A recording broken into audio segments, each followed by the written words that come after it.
Babaji Netralaya I హాస్పిటల్స్లో ఇప్పుడు LASIK లేదా పీఆర్కే సర్జరీ ఒక్కో కంటికి కేవలం 7,999 రూపాయలు మాత్రమే. లాసిక్ లేదా పీఆర్కే ఎవాల్యుయేషన్ ఉచితం.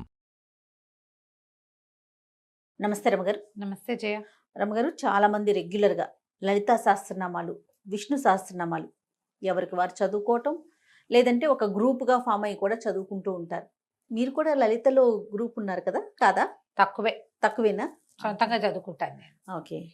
ఇప్పుడు మన అనంతలక్ష్మి గారు అయితే గ్రూప్లో ఉన్న వాళ్ళకి ఈవిడ కరెక్ట్ చేస్తూ ఉంటారు. కొన్ని గ్రూప్లో ఉంటారనమాట. ఈవిడేం చెప్పరు. ఏం చేస్తారమ్మా, రోజు మార్నింగ్ 4 o'clock 5 o'clock అంటారండి. అప్పుడు మీరేం చేస్తారమ్మా అని అడిగితే చాలా మంది అక్షరాలు చాలా అక్షర దోషాలు ఉంటాయి. నాకు చాలా బాధ అనిపిస్తుంది జయ. వాళ్ళు నేను కరెక్ట్ చేస్తా, నేను వింటూ మిగతా కార్యక్రమాలు, ఇంట్లో పనులు లేకపోతే వేరే కార్యక్రమాల్లో ఉన్నా కూడా సరి చేస్తానని చెప్తూ ఉంటారు. అట్లా అలాంటి గ్రూపులు లేవు. లేరు. మీరు ఎలా చదువుకోవాలి రమ్మగారు? దీనికి ఏమైనా ప్రత్యేకమైన నియమాలు ఉంటాయా? ప్రతిరోజు ఉదయం సాయంత్రం అట్లా ఉంటుందా? అసలు శక్తి, లలితా సహస్రనామం చదువుకుంటే చాలా శక్తి ఉంటుంది అంటారు కదా, అమ్మవారికి సంబంధించి. మీరు ఎలా నమ్ముతారు దీన్ని? ఇది చాలా పురాతనమైనది జయ. ఇది వరకు అందరూ చదివే వాళ్ళు కాదు. ప్రత్యేకంగా బ్రాహ్మణ సమాజంలో ఎక్కువ ఉండేది. అది కూడా కొన్నిళ్లలో దళిత బోధ ఉండాలని, అంటే మన ఉపదేశం ఉండాలని భావించేవాళ్ళు. లలిత కామ్యం అని చెప్పేవాళ్ళు. ఏదైనా ప్రత్యేకమైన కోరికతోటి అది చదువుకోవటం. ఓకే. ఇప్పట్లాగా అందరూ రొడ్డగొట్టుడుగా ప్రతి వాళ్ళు చదివే విధానాలు పాతకాలంలో ఉండేవి కాదు. చాలా పెద్దది, దాన్ని ముట్టుకోకూడదు అనుకునేవాళ్ళు. పవర్ హౌస్ లలిత. అందరం ముట్టుకుంటామా? మరి కరెక్ట్గా దాన్ని ఒక ఛానలైజ్ చేస్తేనే దాంట్లో నుంచి రియల్ పవర్ రిలీజ్ అవుతుంది. మేము చదువుతాం, మాకు వచ్చు. గుళ్ళోకి వెళ్తాం, అందరు చదువుతారు, మనం కూడా పుస్తకం వచ్చుకుని పుస్తకాలు ప్రింట్లు. ఇది వరకు పుస్తకాలు ప్రింట్లు ఇవి రేర్గా ఒక లలితా సహస్రనామం పుస్తకం ఉండేది. అవును. నా దగ్గర ఎప్పుడో 64లో 5లో ప్రింట్ అయిన బుక్ ఒకటి ఉంది. ముట్టుకుంటే చింకి జీర్ణం అయిపోతుంటుంది. అది రేర్గా ఒక్క పుస్తకం ఉండేది. ఇప్పుడు ప్రతి ఫంక్షన్కి ప్రతి చోట ఎక్కడ చూసినా పుస్తకాలు ప్రింట్ చేయడం, ఇవన్నీ మనకి ఈజీ అయిపోయింది. సో అందరి దగ్గరికి పుస్తకాలు వస్తున్నాయి. అందరూ చదవడానికి ప్రయత్నం చేసేస్తారు. కొంతమంది రోజు చదువుతూ నోటుకొచ్చేస్తుంది. ఎలా ఉన్నా చదివి పారేస్తారు. నీకు ఎలా ఉంటుందంటే, ట్రాన్స్ఫార్మర్లో కరెంట్ ఉంది, మీ ఇంట్లో వైరింగ్ ఉంది, స్విచ్ వైరు కనెక్టెడ్గా లేవు. నువ్వు స్విచ్ 100 సార్లు వేస్తావు, ఉపయోగం ఏముంది? ఏమవుతుంది? ఎప్పుడు కుదురుతుంది? ట్రాన్స్ఫార్మర్లో కరెంట్ ఉండాలి, మన పబ్లిక్ కరెంట్ ఉండాలి, మన ఇంట్లోకి సరైన వైరింగ్ ఉండాలి. ఆ వైరింగ్కి మనం పెట్టుకున్నటువంటి ఓ బల్బుకి కరెక్ట్గా స్విచ్ ఉండాలి. ఇది 2 కనెక్టెడ్గా ఉండాలి. బల్బు మాడిపోకుండా ఉండాలి. ఇప్పుడు పవర్ బయటకు వస్తుంది. లలితా సహస్రాన్ని అలా చేస్తేనే దాంట్లో నుంచి రియల్ పవర్, నిజమైన శక్తి, అందులో ఉన్నటువంటి మహాద్భుతమైనది, అద్భుతమైన దైవిక శక్తి బయటకు వస్తుంది. అది మనకి ఉపయోగపడుతుంది. ఉపయోగపడడం అంటే అదేమన్నా మనకి పని చేసి పెడుతుందా? కాదు. మన చుట్టూతా ఒక పాజిటివ్ ఎనర్జీని నింపుతుంది. ఈ పాజిటివిటీ వల్ల మనం అనారోగ్యాన్ని, అకాల మృత్యువుని, దరిద్రాన్ని, సమస్యలని, వీటి నుంచి తప్పించుకోగలుగుతాం. పాజిటివ్ ఎనర్జీ ఉంటే కొంచెం తగ్గిపోతాయి అంతే. ఇప్పుడు అది లలిత చదివితే ఇవి తీరిపోతాయి అని అనుకోవద్దు, తగ్గిపోతాయి అని తెలుసుకోవాలి మనం. ఇది ప్రధానం. ఇదే ప్రధానం, ఇదే మెయిన్ పాయింట్. ఇదే. అవునండి. లలిత చదవటం, రోజు చదవటం వల్ల నాకు ఇలా మార్పు వచ్చిందంటే ఇది మొత్తం మారిపోదు. నువ్వు చాలా సమస్యలో ఉండవలసిన వాళ్ళము, అంత కాకుండా కొద్ది సమస్యల్లో ఉంటాం. మనం హ్యాండిల్ చేయగలిగే సమస్యలే ఉంటాయి. ఈ సమస్యలు మనం ఎక్కడి నుంచి తెస్తాం? మనుషులం కదా మనం, కిందటి జన్మల నుంచి మోసుకొస్తాం. పురాకృత పాపపుణ్యాలన్నీ మనని ఇప్పుడు కర్మల రూపంలో బాధిస్తాయి. మనం ఇప్పుడు చేసే కర్మలు మన వచ్చే జన్మకి క్యారీ ఫార్వర్డ్ అవుతాయి, ముందుకు వెళ్తూ ఉంటాయి. దీన్ని తెలుసుకోవాలి మనం. ఇప్పుడు మనం సరిగ్గా చదివితే, ఇందులో సరిగ్గా చదివితే అనేది ఒక పాయింట్. అదే కదా చెప్తున్నా. అంతే. ఈ సరిగ్గా చదవటం అంటే ఏమిటి? దేశకాల నిర్ణయం. మనం ఎక్కడ కూర్చుని చదువుతాం, ఏ సమయంలో చదువుతాం, ఎక్కడ? శుభ్రమైన చోటు, ఇల్లు శుభ్రంగా ఉండాలి, చక్కగా పచ్చగా తోరణం ఏదైనా కట్టుకుంటే మంచిది. లేదా దేవాలయం దేవతార్చనలో కూర్చున్నాం, చక్కగా దీపం పెట్టుకుని అగరతో ధూపం చూపించి 2 పువ్వులతో అలంకరించి, పెద్దవేం చేయొద్దు, బోల్డని కేజీ పువ్వులు అక్కర్లా, 2 పువ్వులు శ్రద్ధగా కాస్త గంధం సమర్పించి స్థిరంగా కూర్చుని చదువుకుంటే ఫలితం బాగుంటుంది. దేశం కాలం మళ్ళీ మధ్యాహ్నాలు అర్ధరాత్రులు కాదు, ఉదయాస్తమాలు అస్తమానాలు చదవాలి. ఉదయం అంటే పొద్దుటిపూట 12 గంటల లోపల, అస్తమానం అంటే సూర్యాస్తమయం అయిన దగ్గర చదువుకోవచ్చు. నీకు ఎప్పుడు పడితే అప్పుడు నిద్రలేచిన మంచం మీద కూర్చొని చదువుకుంటా, అన్నం తిన్నాక చదువుకుంటా, అలాంటి పద్ధతులు చదువుకుంటా అవి చెయ్యొద్దు. అది మీరు ఊరికే ఏదో పాటలాగా పాడితే ఫలితం అయితే లభించదు. పాటలాగా పాడినందుకు లభించవలసిన ఫలితం ఏదైనా కొంత ఉంటే అది లభించవచ్చు, అందులో మళ్ళీ తప్పులు లేకుండా. అక్షర దోషాలు ఉండకూడదు. ఎందుకు ఉండకూడదు అనేది మాట్లాడదాం. ఇప్పుడు లలితా సహస్ర నామము అని కదా దాని పేరు. అవునండి. సహస్ర నామాలు, 1000 నామాలు. నామం అంటే ఏమిటి? పేరు. అభిజ్ఞ, గుర్తు. నీకు ఇప్పుడు నేను రోడ్డు మీద నడుస్తావు, వెనక నుంచి రమ అని పిలిస్తే పలుకుతానా? నేను రమణి అంటే పలుకుతానా? నిన్ను జయిని అంటే పలకవు, నువ్వు జయ అంటేనే పలుకుతావు. అంటే నీకు ఒక పేరుంది, దానికి నువ్వు పలకాలన్న నియమం ఉంది. అవును. నీ పేరుని యథావిధంగా ఎలా ఉన్నది అలాగే పలికితే కాదు నువ్వు వెనక్కి తిరిగేది. అవును. మనం మనుషులకి మనకే ఇంతుంటే అమ్మకి ఎంత ఉంటుంది? ఎంత ఉండాలి? ఒక పిలుపు నువ్వు పిలిస్తే ఆ పిలుపుకి పలికి స్పందించి నీ వైపుకి తిరిగి తన తాలూకు పాజిటివ్ ఎనర్జీని, సకారాత్మకమైన శక్తిని ఆమె నీ మీద ప్రసరింపజేయాలంటే ఆమె పేరు ఏదో అది నువ్వు పిలవాలి అంతే. పారాయణ మధ్యలో ఆపకూడదు, అలాంటివి పెట్టుకోకండి. నువ్వు సరిగ్గా పేరు పిలిస్తే ఏమవుతుంది? ఆ పేరుతోటి అమ్మవారి పేర్లు ఎట్లా ఉంటాయి? టకీమని గుర్తు రావట్లేదు, చూసావా?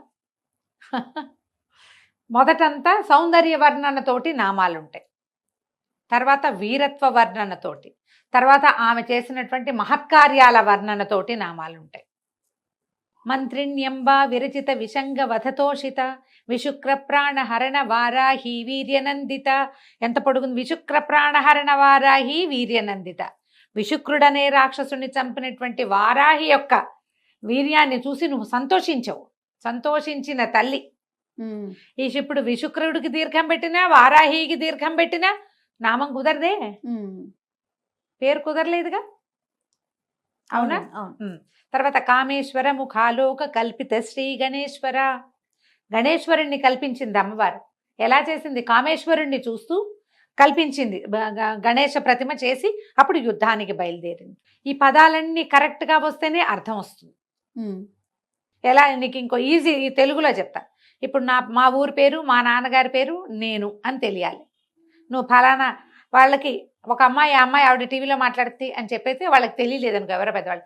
కాదండి, చిట్టుగూడూరులో నరసింహాచార్యులు గారని ప్రిన్సిపాల్ గారు ఉన్నారే, వారి ఆఖరి అమ్మాయి అనగానే నేను అని తెలుస్తానా? అంతే. 5వ అమ్మాయి అంటే నేను తెలియను. చిట్టుగూడూరు కాకుండా పొడగట్లపల్లి కాలేజీ అంటే వేరే వాళ్ళు ఎవరో వస్తారు.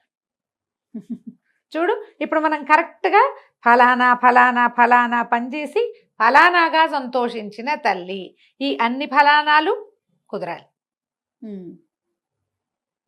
ఇట్లా కుదిర్చి మీరు నామాలు చదివితే ఆమె పలుకుతుంది, తననేనని స్పందిస్తుంది. స్పందించే రకపుగా మనం నామం చదవాలంటే నువ్వు అర్థంలో మార్పు రాకుండా, అక్షరాలు చెడగొట్టకుండా చదువుకోవాలి. ఓకే. కొన్ని చదువుతాం, కొన్ని తేలిగ్గా ఉంటాయి, కొన్ని పదాలు చిన్న చిన్నవి ఉంటాయి, కొన్ని పేర్లు అప్పుడు చదివేస్తాం. అరుణాం కరుణా తరంగితాక్షీం క్లియర్గా ఉంది. ధృత పాశాంకుశ పుష్పబాణ చాపాం, ఇది కూడా క్లియర్గానే ఉంది. ఇలాంటి చిన్న చిన్న పదాలు అప్పుడు పలికేసి పెద్ద పెద్ద వాటప్పుడు ఏం చేస్తాం? అది మొత్తం ఒక సమాసం అనుకో, ఓ ముక్కటు ఓ ముక్కిటు కట్ చేసేస్తాం. కొన్ని చోట్ల అక్కర్లేని దీర్ఘాలు పెడతాం, కొన్ని చోట్ల ఒత్తులు పెడతాం. చాలామంది ఎక్కువగా చేసే పొరపాటు దుష్ట దూరా దురాచార శమని దోషవర్జిత చదవాలి. దుష్ట దూరా దురాచార శమని దోషవర్జిత చదువుతారు. దుష్ట దూర కనపడుతుంది, దుష్టుల్ని దూరంగా ఉంచుతుంది.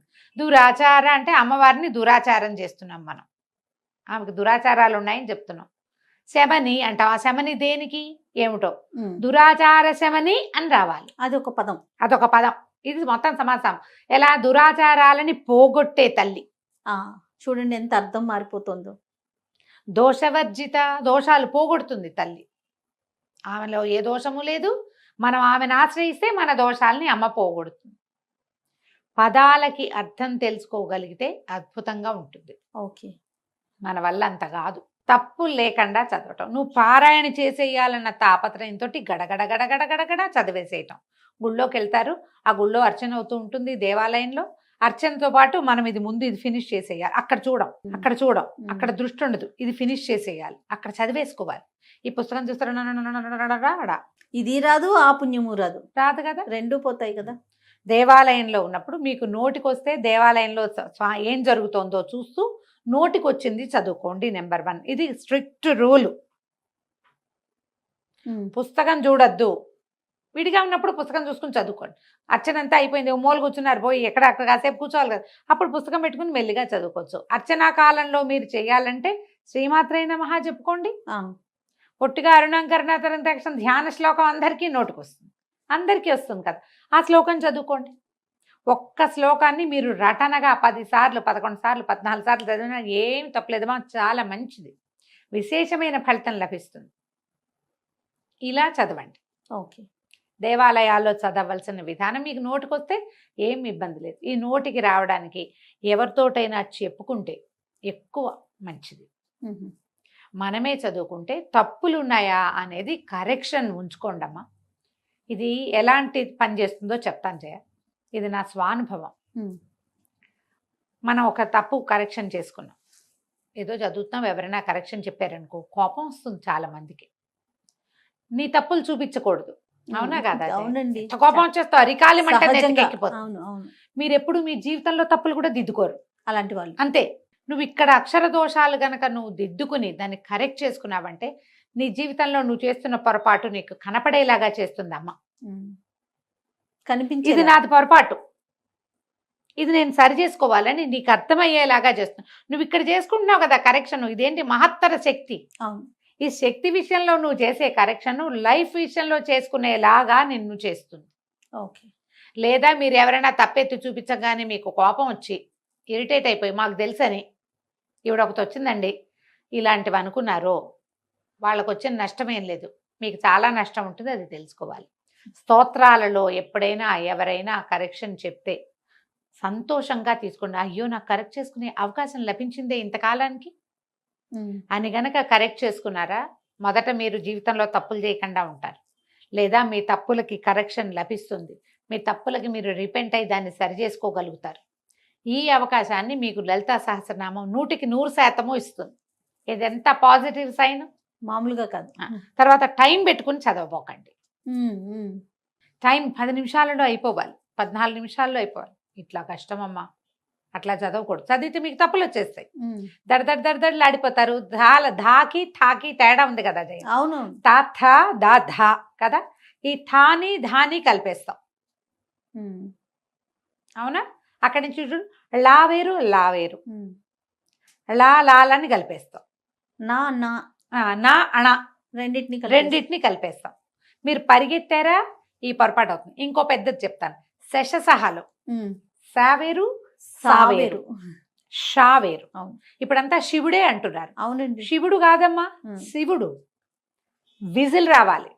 సి అన్నప్పుడు సా గుడిస్తే సి కాదు, మెలికి శా షా, ఆ షా రావాలి. షా రాదు చాలా మందికి, షా వస్తుంది. మనం ఇక్కడ తెలంగాణలో వెళ్తే చేసిండు అంటారు, చేసిన అంటారు, చేసినా అనరు. సాని షా అనేస్తారు. నువ్వు మామూలు భాషలో ఎలాగైనా మాట్లాడుకో, స్తోత్రాల్లో సాని షా చేస్తే ఎట్లా కుదురుతుంది? శివ శివ శివ అంటే రాడమ్మా శివుడు, మీరు అర్థం చేసుకోండి. ఆయన పిలిచినట్టు కాదు, పిలిచినట్టే కాదు. నిన్ను పిలవకపోతే, నీ పేరు పెట్టకపోతే నువ్వే పలకవే, భగవంతుడు ఎట్లా పలుకుతాడు? భావం ముఖ్యం లాంటి పాఠాలు బోల్డ్ వింటానమ్మా నేను, చాలా మంది నాకు చెప్తారు. అలా ఏముందండి, భగవంతుడికి భక్తి చాలా ఇంపార్టెంట్. ఎవరికి భక్తి ఇంపార్టెంటు?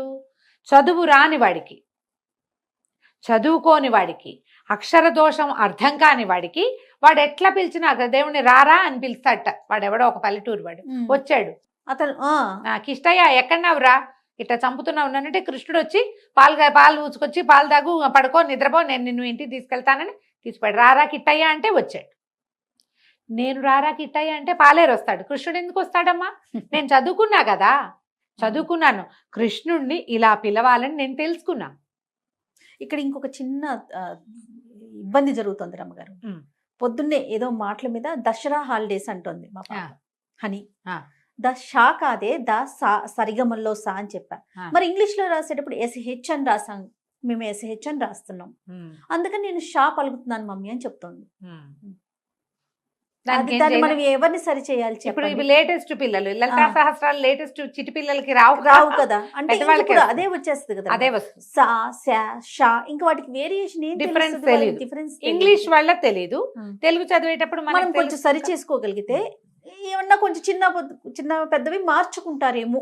అవును, మార్చుకుంటారు కాస్త అవును. చెప్పగలిగితే. మీరు ఒక్కటే గమనించండి, తెలియని వాడు ఎలా పిలిచినా అమ్మ పలుకుతుంది. తెలిసిన వాడు తప్పు చేయకూడదు, తప్పు కరెక్ట్ చేసుకోవాలి. తప్పు జరిగినా దాన్ని కరెక్ట్ Correct చేసుకోవాలి, అంతేనండి. తప్పులు మార్చుకోవాలి మనం. ఈ అక్షర దోషాలని ఉండనివ్వబోకండి. లలితలో ఇలా గనక మనం లలితా సహస్రనామం ఒక్క అక్షరం లేకుండా, తప్పు సమయంతో అక్షర తప్పు లేకుండా సమయంతో పరిగెత్తేసి చేసేయకుండా, తాపిగా నోటికి నిదానంగా నేర్చుకుని ఒక 6 నెలలైనా పడుతుంది జయ మనకి చక్కగా రావటానికి, ఉమ్. తాపీగా వెళ్ళడానికి. దీనికి మళ్ళీ ట్యూన్లు సంగీతము ఏం అక్కర్లేదమ్మా.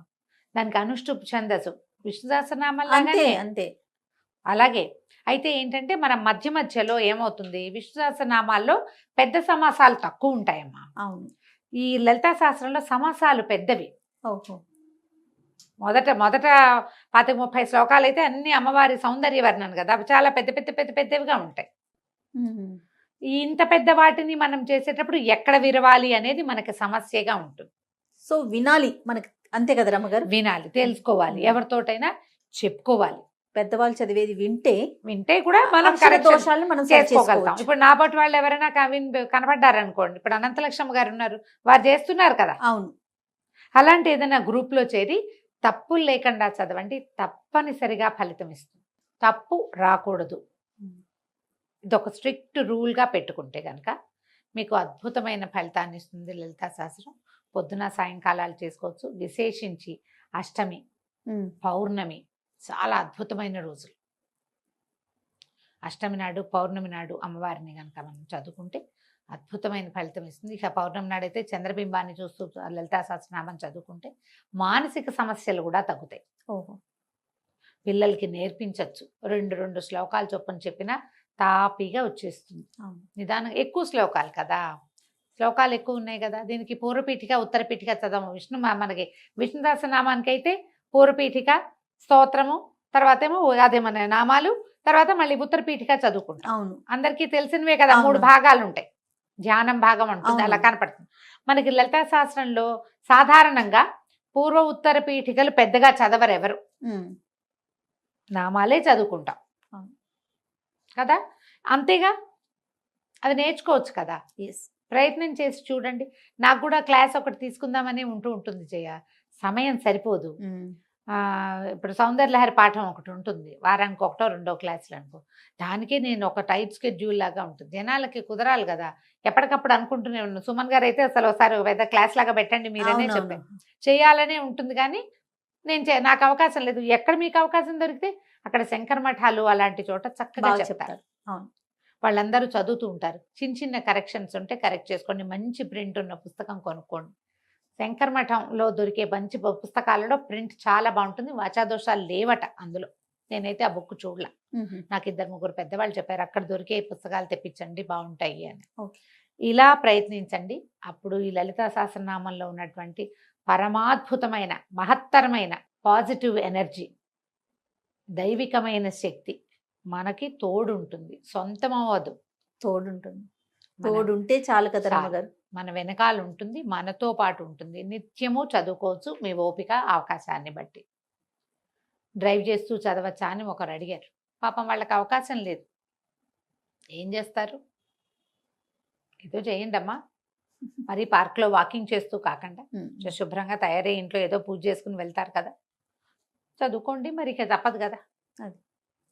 రైట్. నమస్తే. నమస్తే జయ.